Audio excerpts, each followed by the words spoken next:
Hablemos de buen cine. Cordial saludo, mi nombre es Diana Marcela Pulido Abella, integrante de la biblioteca Franz Kafka y co-coordinadora del Cineclub Cinemateca de Babel. El día de hoy los invitamos a conversar acerca de la película Ellas Hablan, de la directora Sarah Polley. No es un resumen, es una invitación para que dejemos que el cine nos atraviese y nos permita pensar mejor y vivir mejor. Comencemos. El silencio, en ciertos lugares, no es una elección, es una condición impuesta, heredada como se hereda la tierra o un apellido. Hay comunidades donde la palabra no florece libremente, sino que es domada, podada hasta perder su filo. Allí se aprende a callar antes que a pensar, y se transmite de generación en generación una obediencia que sofoca la posibilidad misma de imaginar otro modo de vivir. Ellas Hablan, dirigida por Sarah Polley e inspirada en la novela homónima de Miriam Toews, se adentra en uno de esos espacios cerrados. Lo hace para contar, sin mostrar un solo golpe, una historia real que sucedió entre el 2005 y el 2009 en una colonia menonita del oriente de Bolivia. Un espacio geográfico y culturalmente aislado, detenido en el tiempo, donde decenas de mujeres fueron drogadas con potentes anestésicos veterinarios y violadas sistemáticamente por hombres de su propia comunidad. El horror no vino de fuera. No se trató de un enemigo lejano ni de un monstruo ajeno a la vida cotidiana. El horror durmió bajo el mismo techo, oró en el mismo templo, compartió la mesa y el apellido. Durante años, esas agresiones fueron atribuidas a fantasmas o a castigos divinos. Esa mentira era, también, una forma de violación. Arrancarles el lenguaje para nombrar el horror, negarles incluso la gramática del dolor. La explicación sobrenatural era más fácil de aceptar que el hecho insoportable. Los agresores eran hermanos, vecinos, maridos, padres. El crimen estaba en el corazón mismo de la comunidad, en el núcleo que se suponía sagrado. Sarah Polley toma esta historia y decide narrarla sin imágenes explícitas de la violencia, sin recreaciones que puedan rozar el morbo. Elige, en cambio, centrarse en el después, en ese momento en que las mujeres, sabiendo la verdad, deben decidir qué hacer. Así, la película se convierte en un grito ahogado que paradójicamente encuentra su fuerza en el acto mismo de hablar, porque lo que está en juego no es solo la huida o la permanencia, sino la recuperación de algo más esencial, la voz. La película expone con crudeza y belleza los efectos devastadores de la ausencia de voz en las mujeres.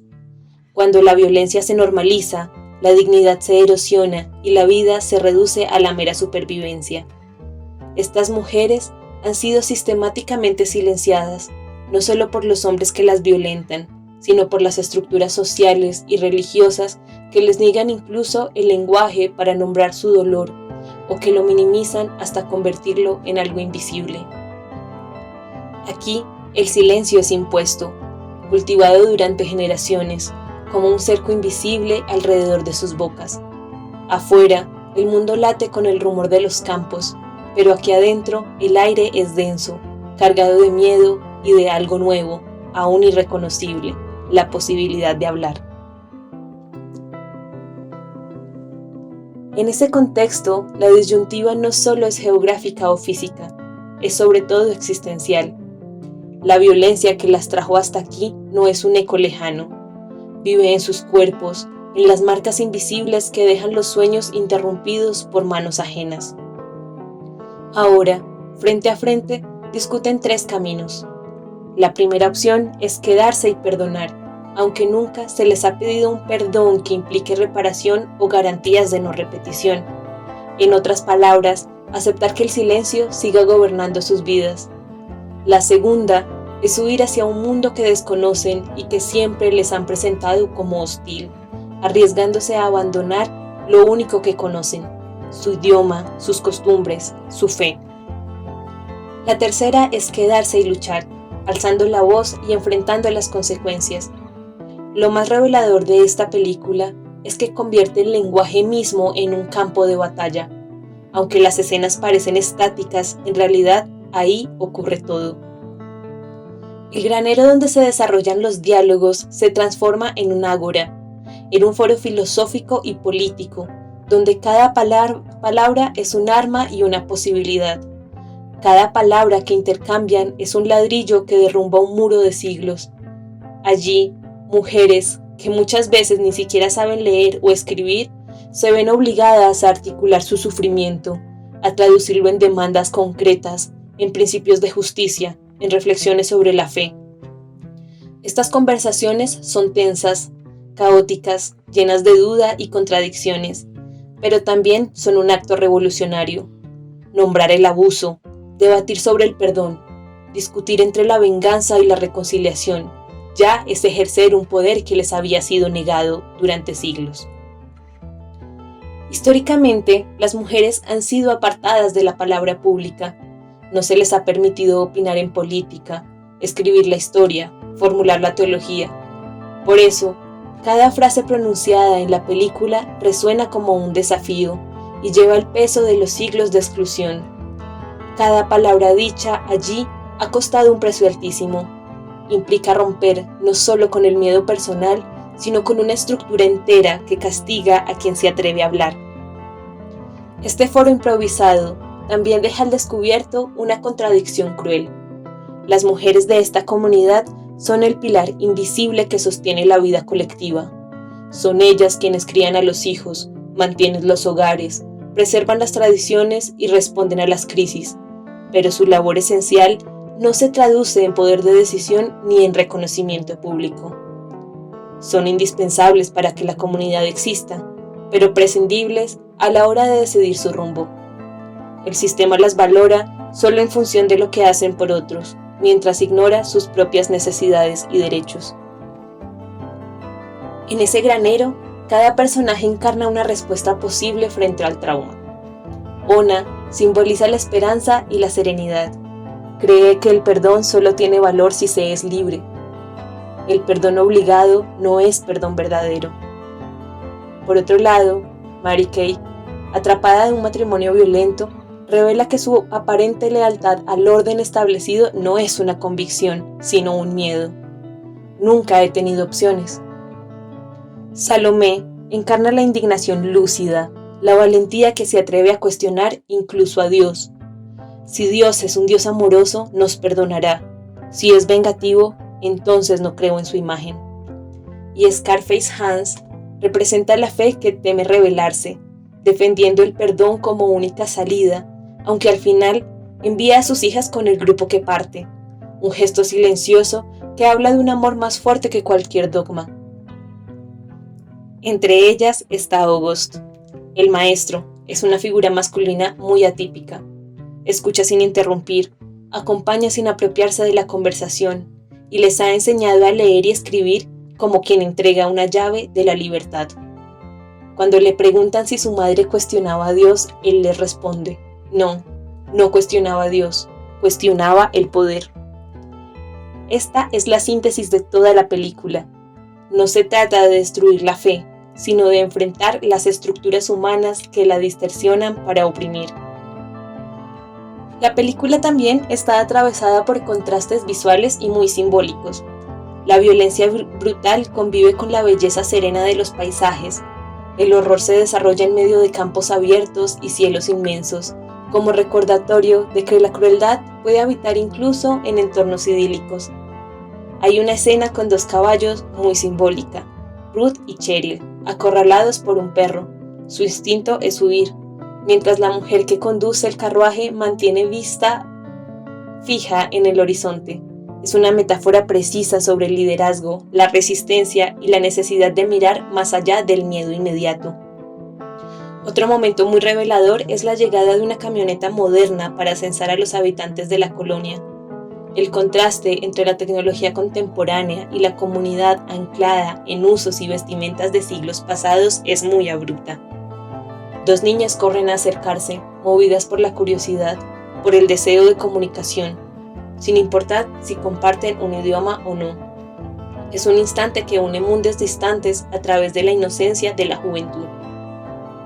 La decisión final que ellas toman es irse. Lo hacen sin mapas precisos, analfabetas, sin saber a dónde llegarán, siguiendo una ruta hacia el sur que Agos les ha enseñado. Prefieren enfrentar un mundo desconocido antes que seguir viviendo el infierno en la tierra. Su partida es un acto de fe, pero no en la doctrina que las oprimió, sino en la posibilidad de inventar una vida distinta. No hay romanticismo en esa elección, sino un salto al vacío. Partir significa romper con todo lo que han conocido, arriesgarse al hambre, a la soledad e incluso al rechazo del mundo exterior. Pero también significa negarse a seguir viviendo en un infierno cotidiano. La caravana que avanza hacia el sur es un acto de resistencia y de imaginación. No saben qué les espera, pero saben que lo que dejan atrás ya no es tolerable. Ellas hablan no es solo la historia de unas víctimas que encontraron su voz, es el retrato de mujeres que al hablar se convirtieron en autoras de su propia historia. La palabra, en este caso, no es el final, es el comienzo. Después de hablar, viene la acción. Después de romper el silencio, viene el trabajo más arduo, cambiar las condiciones que permitieron la violencia. La película nos recuerda que la libertad no llega como un regalo, sino como una construcción diaria que exige vigilancia, memoria y comunidad. Polly nos entrega un relato que es a la vez íntimo y a la vez muy universal. Un cine que incomoda y que propone, que denuncia sin panfletos y que sitúa a las mujeres como sujetos de palabra y de acción. Nos invita a preguntarnos ¿cuáles son los grandes silencios que todavía aceptamos? ¿Qué verdades seguimos callando por costumbre, miedo o fe malentendida? La respuesta no está en las pantallas, sino en nuestras conversaciones cotidianas, en la manera en que escuchamos y damos espacio a las voces que han sido históricamente acalladas. En última instancia, ellas hablan, es un recordatorio de que hablar es existir, y que existir plenamente implica no solo ser escuchadas, sino también decidir juntas e imaginar lo que parecía imposible, una vida libre de miedo. En último plano, la caravana avanza por un camino de tierra, entre campos que parecen infinitos. No hay música triunfal, no hay promesa explícita de un futuro seguro, solo el ruido de los pasos, de las ruedas del carruaje, de las respiraciones que se acompasan. Es un silencio distinto al del inicio, ya no es silencio impuesto, el silencio del miedo o de resignación, sino es un silencio que antecede a la creación, el silencio de quien por primera vez se sabe dueña de su voz y de su destino. Quizás estas mujeres no sepan aún construir la vida que sueñan, quizá tropiecen, se enfrenten a nuevos peligros, tengan que aprender a sobrevivir otra vez, pero algo ha cambiado para siempre. Han roto el pacto tácito con el dolor, han renunciado a la obediencia que las mantenía prisioneras. Llevan consigo un capital invisible, la memoria de la injusticia, la certeza de que hablar es un acto tan vital como respirar, la experiencia de haber pensado juntas, de haber disentido y conciliado sin levantar las manos, solo con las palabras y con sus conciencias.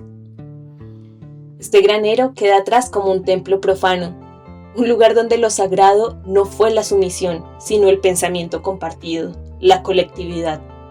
Y al alejarse, cada una de esas mujeres lleva en la mirada un horizonte que aún no sabe nombrar, pero que ya no teme imaginar. Afuera, en el mundo abierto, no hay garantías. Adentro, en la comunidad que dejan, solo quedaba la certeza del daño. Ellas hablan, termina sin resolver todas las preguntas, porque la vida real tampoco lo hace. Pero nos deja con una imagen y una idea que se instalan como semillas. Que a veces la revolución empieza sin ruido, con un murmullo que se convierte en voz, con un grupo de mujeres sentadas a discutir lo que durante muchos siglos les dijeron que no podían decidir. Que las palabras, cuando se pronuncian juntas, son capaces de abrir grietas en los muros más antiguos. Que incluso, en medio de la crueldad más impensable, siempre habrá un pequeño resquicio por donde pueda entrar la esperanza.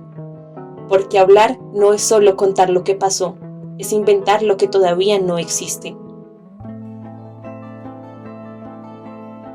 Este podcast es el resultado de las reflexiones de los participantes de nuestro cineclub, a quienes agradecemos profundamente, ya que creemos firmemente en que el conocimiento y la construcción de la vida se enriquece solo desde la colectividad.